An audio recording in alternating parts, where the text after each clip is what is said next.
Assalamualaikum warahmatullahi wabarakatuh. Waalaikumsalam warahmatullahi wabarakatuh. Senang sekali di sini saya Miss Fitri kembali lagi menemani Anda semua pemirsa channel setia SMK Muhammadiyah 1 Gresik dalam acara Kajian Islami SMK Muhammadiyah 1 Gresik, mengetuk pintu hati, membuka pintu hidayah.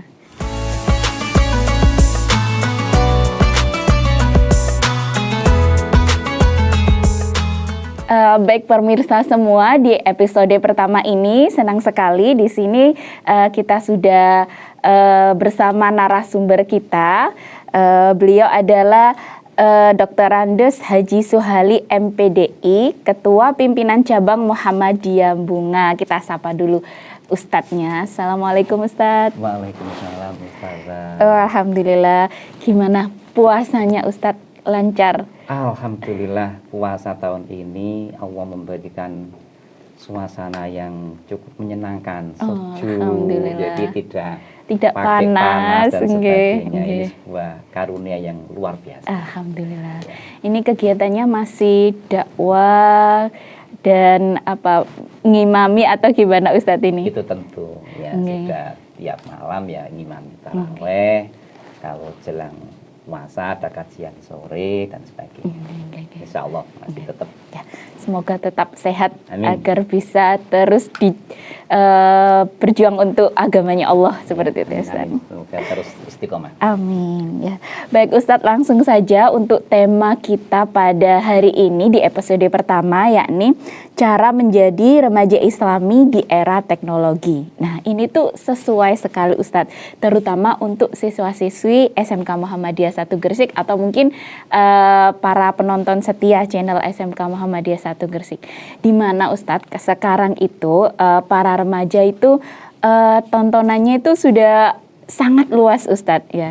Jadi kalau dulu pengetahuan mereka itu taunya harus tanya guru dulu, tanya orang tua dulu. Nah, sekarang sudah lebih mudah, mereka bisa cek Google atau lihat di YouTube atau bahkan sekarang sosial media seperti TikTok, Instagram, mereka itu sudah pasti punya Ustadz. Nah, itu sangat sekali mempengaruhi pergaulan mereka dan terutama cara pemikiran mereka juga gitu Ustadz. Nah, mungkin yang akan kita bahas di sini bagaimana untuk anak-anak sekarang, generasi Z ini agar bisa tetap Islami atau mungkin tetap on the track di jalannya Allah di era teknologi yang sangat luar biasa. Monggo bisa dipaparkan dulu. Oke, terima kasih. Untuk yang pertama, sebelum ini nanti kita bahas, saya menyampaikan paparan beberapa ayat dan mungkin hadis sebagai dasar kita sesuai dengan tema yang kita bahas pada hari ini. Sehingga nanti para pemirsa juga bisa untuk melihat dasar-dasar yang penting, pokok, sehingga itu nanti minimal bisa untuk membentengi dirinya di dalam memasuki dunia digital yang luar biasa. Baiklah, dari apa yang saya sampaikan, karena temanya adalah bagaimana agar anak-anak nanti bisa memasuki dunia digital yang tetap jalan terus tetapi punya kendali, punya bingkai yang jelas, yaitu Islam. Para pemirsa yang saya cintai, Allah Subhanahu wa Ta'ala di dalam memberikan dasar-dasar umatnya sehingga Islam itu mampu memberikan tatanan yang baik di dalam menjalani kehidupannya, terutama di dalam pergaulan sehari-hari. Di dalam surat Al-Hujurat ayat 13, ini dasar secara umum Allah menyampaikan, a'udzubillahi minasyaitonirrajim, bismillahirrahmanirrahim.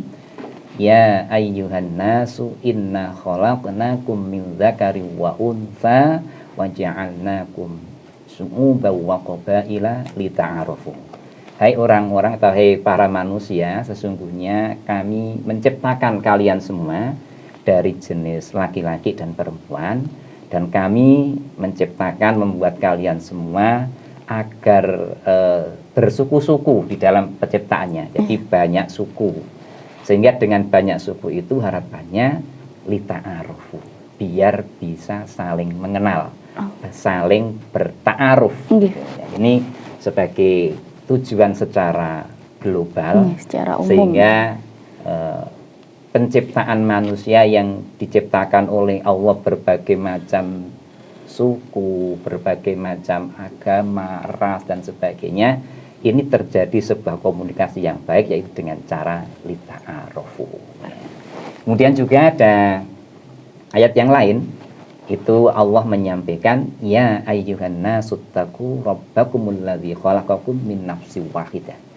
Hai manusia, bertakwalah kepada Rabbmu, kepada Tuhan kamu yang telah menciptakanmu, diciptakan dari satu jiwa, satu kejadian, min nafsin wahidah. Sehingga ayat ini kita fahami bahwa kita ini sebenarnya dari satu kejadian, sehingga tidak pantaslah atau mungkin tidak patut kemudian kita bercerai-berai. Kita itu diciptakan oleh dari satu kejadian yang sama, sehingga ini harapannya menumbuhkan satu kesadaran yang bagus di antara kita dalam kehidupan.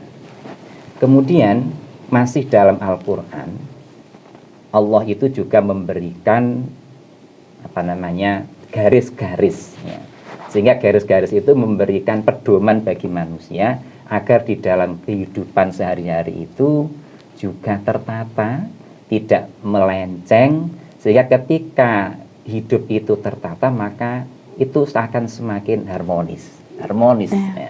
Bukan berarti tertata harmonis itu harus sama, bukan, tetapi dari perbedaan itu karena mengikuti tata aturan yang telah ditetapkan oleh Allah, maka kehidupan itu menjadi indah. Dalam surat An-Nur ayat 31 dan 32, Allah menyampaikan, wa qul lil mu'minina yaghuddu min absarihim wa yahfadhu furujahum dzalika azkalahum innallaha khabirum bima yasnaun. Kemudian wa qul lil mu'minati yaghuddna min absarihinna wa yahfadna furujahunna. Katakanlah kepada orang-orang mukmin laki-laki, yaghuddu min absarihim, supaya untuk merendahkan, menundukkan pandangan dan untuk menjaga kehormatannya. Yang demikian itu, kata Allah, baginya akan menjadikan lebih suci, lebih baik. Allah mengetahui segala apa yang dilakukan. Dan juga disampaikan oleh Allah, katakan pada mukminah, wanita-wanita mukmin, untuk apa? Untuk juga menundukkan pandangannya, menjaga pandangannya, dan juga menjaga kehormatannya. Ini semua dalam rangka untuk menata kehidupan itu, menata komunikasi hubungan dengan sesamanya menjadi baik. Seperti itu. Ya. Insya Allah itu yang beberapa ayat yang disampaikan oleh Allah di dalam rangka membekali kita selaku penciptaannya, sehingga ketika kita hidup mengikuti tata aturannya, maka itu akan pas, akan jadi bagus. Baik Ustaz, ya saya sampai terharu ini Ustaz. Bagaimana kalau seperti ini Ustaz? Jadi misal ya, banyak sekali anak muda sekarang itu yang memang mungkin untuk mendengar kajian seperti ini itu sangat minim, sedangkan apa yang mereka tonton di sosial media itu lebih banyak. Maka mereka biasanya kalau dikasih nasihat, maka jawabannya kan seperti ini Ustaz. Buat apa sih dengerin kajian, dengerin nasihat, buat apa sih bisa lebih tahu seperti itu? Nyusahin. Nanti kalau semakin tahu aturannya, semakin susah gitu. Nah, itu mungkin bisa diberi penjelasan kalau misal, karena saya banyak mendapatkan kata-kata seperti itu Ustadz. Kalau semakin belajar Islam, semakin tahu hukumnya, itu hidup jadi lebih susah. Kenapa gitu? Sedangkan tadi mungkin di surat An-Nur ya, bukan untuk lebih susah, malah lebih gampang. Nah, itu mungkin bisa diberi penjelasan dengan yang mungkin pemikirannya masih seperti itu Ustadz. Betul ya. Jadi memang rata-rata kadang-kadang seperti orang, saya gambarkan, orang yang sakit, sebenarnya dia itu memang sakit, tapi takut akan sakitnya. Akhirnya jawabnya, terus gak usah periksa, engko tambah weruh, tambah wedi, tambah jadi penyakit. Mungkin juga seperti itu dia gambarannya. Dengan melihat, mempelajari Islam, mengetahui hukum-hukum ini, mengetahui aturan-aturan ini, mungkin sementara yang disampaikan orang itu nanti semakin tahu hukumnya, semakin takut. Nah, sebenarnya kan tidak, semakin tahu, semakin paham, harapannya itu dia akan mengikuti tata aturan, mengikuti aturan-aturan itu, sehingga kalau aturan itu diterapkan, mesti Allah akan menata hidupnya menjadi baik, bukan yang sebaliknya. Itu hanya sebuah perkiraan saja, perkiraan yang menurut dia.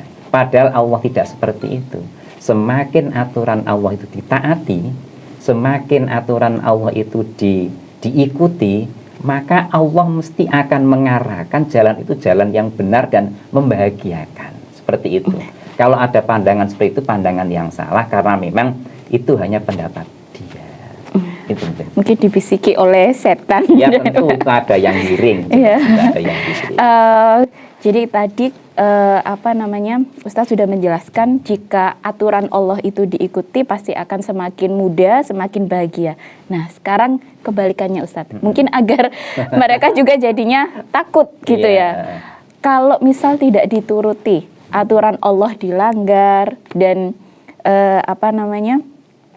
bikin aturannya sendiri gitu, maka akan jadi seperti apa gitu Ustaz? Ya, ini Allah itu sebenarnya tidak kepingin, tidak membutuhkan kita. Yang membutuhkan itu kita, ya. Jadi seandainya mereka itu tidak taat pada Allah, itu tidak apa-apa, tidak ada pengaruhnya sama sekali. Tetapi Allah sudah menjanjikan ketika orang itu taat, orang itu nurut, mesti yang dirasakan sesuatu yang menyenangkan. Katakanlah orang hidupnya sendiri, aku urip dhewe, terus kemudian nyambut gawe dhewe, oleh duit dhewe. Itu kan pendapatnya. Tidak tahu dia hidup itu siapa yang menghidupkan. Dia dapat uang, memang dia bekerja, tapi yang memberikan kemampuan bekerja itu siapa? Ya. Kalau memang seandainya kesehatan itu diambil oleh Allah, bisakah dia akan melakukan? Itu yang sebenarnya harus difahami, sehingga tidak mungkin kemudian dia itu hidup tanpa bimbingan Allah akan bahagia. Ya, tidak mungkin, karena semuanya itu oleh Allah yang memberikan kekuatan, sehat, bisa berjalan, bisa melihat, mendengar dengan jelas. Itu semua pemberian Allah, ya, seperti itu. Berarti kalau semua dicabut, kita bisa apa? Tidak bisa apa-apa, la haula wala quwata illa billah. Tidak punya kekuatan, kecuali kekuatan itu adalah kekuatan milik Allah. Seperti itu. Ini nasihat buat saya juga Ustaz sebenarnya. Ya untuk kita semua. Iya, untuk kita semua. Ya. Baik Ustaz, mungkin bisa dikasih trik sama tips untuk remaja atau mungkin buat semua lah ya Ustaz, bagaimana caranya menghadapi teknologi atau mungkin pergaulan yang sudah sangat biasa tidak mengikuti peraturan Allah. Kan sekarang gitu ya Ustaz, maksudnya malah yang terlalu Islami atau mungkin terlalu alim soalim gitu ya, dibilang soalim, atau mungkin yang terlalu apaan sih gak boleh itu dosa, itu malah jadi golongan minoritas sekarang. Apaan sih soalim banget gitu ya, mungkin anak zaman sekarang gitu ya. Nah itu bagaimana caranya di yang sekarang sudah jadi minoritas itu Ustadz, kita tetap dikuatkan agar tetap di jalan yang lurus. Tips dan triknya Ustadz.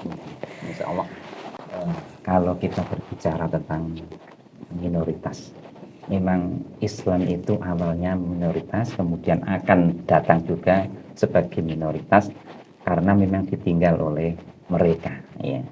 Karena meninggalkannya itu kan karena dia merasa tidak serius kita masuknya. Maka tentu anak-anak kita, remaja-remaja, ya laki perempuan, ketika dihadapkan dengan sebuah kondisi yang seperti ini, teknologi yang begitu canggih, sehingga tentu nanti akan banyak mempengaruhi pola pikirnya, pola bersikapnya, itu tentu ya.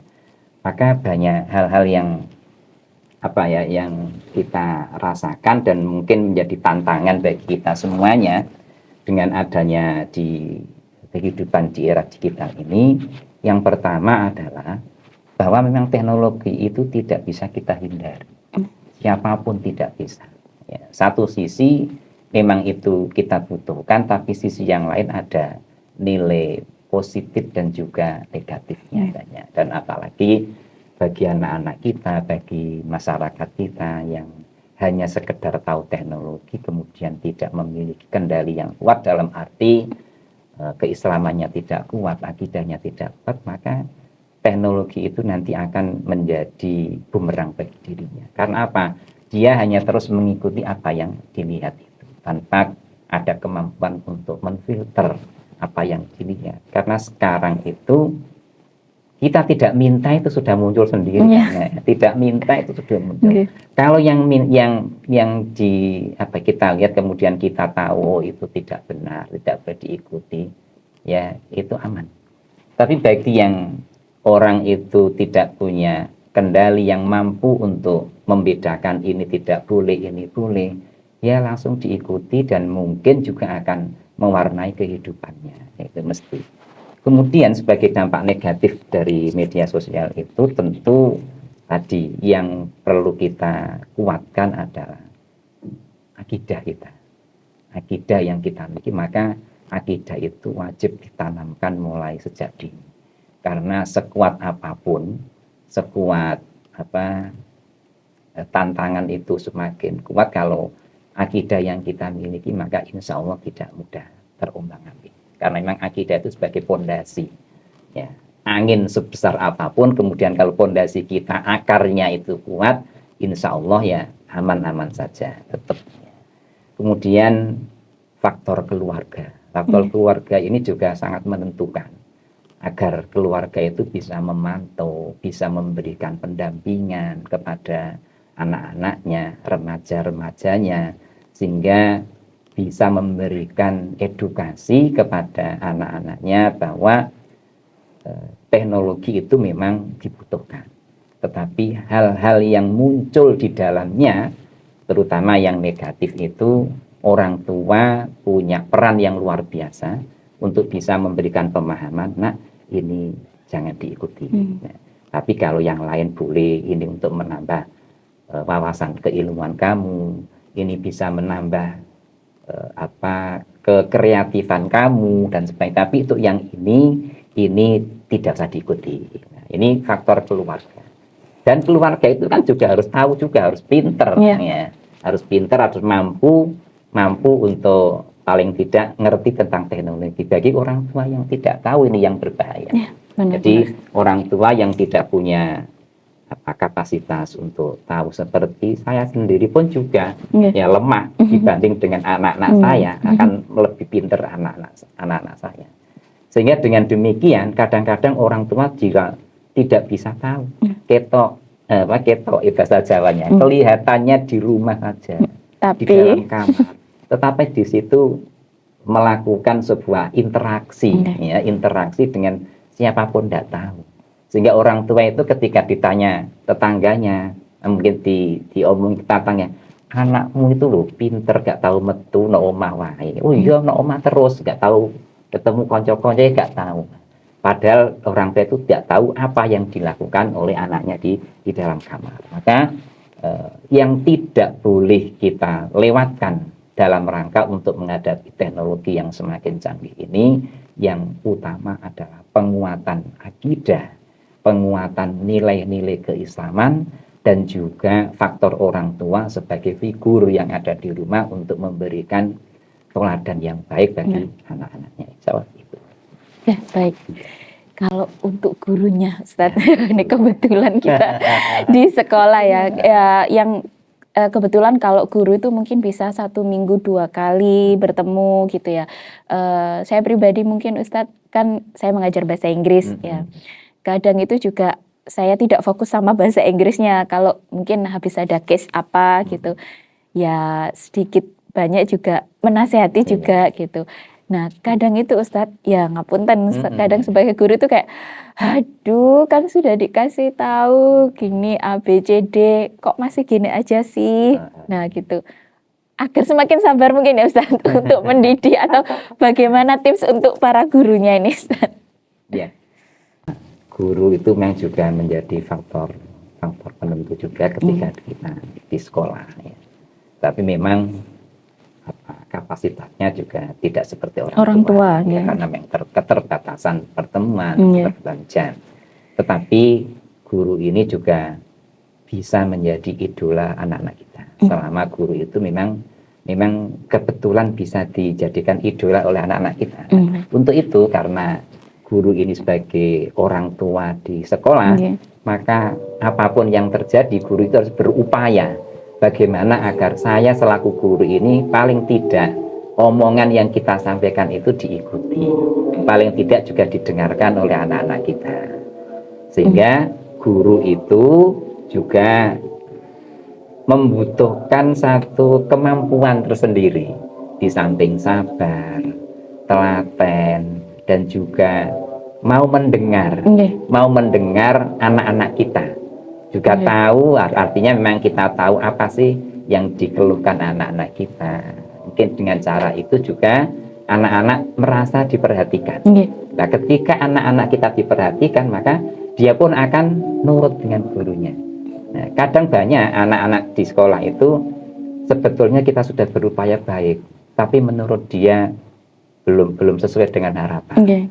Sehingga ketika guru itu menasihati, itu tidak digubris, tidak diikuti. Maka memang bagaimana untuk membangun sebuah kesabaran bagi guru itu tidak ada kata-kata sabar itu habis. Sabar itu terus kulaan sabar, dan setelah Allah akan termasuk itu ujian dari Allah. Ya. Sampai sejauh mana kesabaran seorang guru menghadapi siswa yang demikian, mungkin dengan cara A, B, C, dan seterusnya itu ditempuh oleh guru, maka mungkin Allah disitulah akan menurunkan pertolongannya sehingga anak-anak itu bisa mengetahui, bisa menuruti apa yang kita sampaikan. Ya. Mungkin bisa saya simpulkan, jadi sebenarnya bukan karena nasihat kita, tapi karena pertolongan Allah. Iya. Kita itu kan sekedar menyampaikan. Selebihnya Allah yang akan menurunkan itu.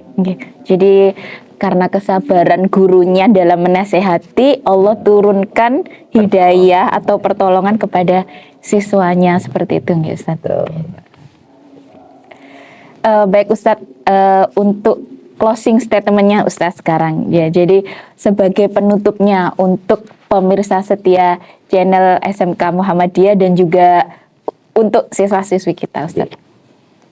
Baiklah pemirsa semuanya, untuk sebagai kata-kata penutup ini saya atas nama pemateri menyampaikan di dalam rangka untuk menghadapi perkembangan ilmu pengetahuan dan teknologi yang semakin tidak mungkin kita bendung dan kita harus mengikuti, maka kembalilah kepada apa yang diajarkan oleh Allah dan Rasul-Nya di dalam rangka untuk membentengi diri kita dari hal-hal yang dimunculkan sebagai akibat perkembangan teknologi yang semakin masif seperti itu.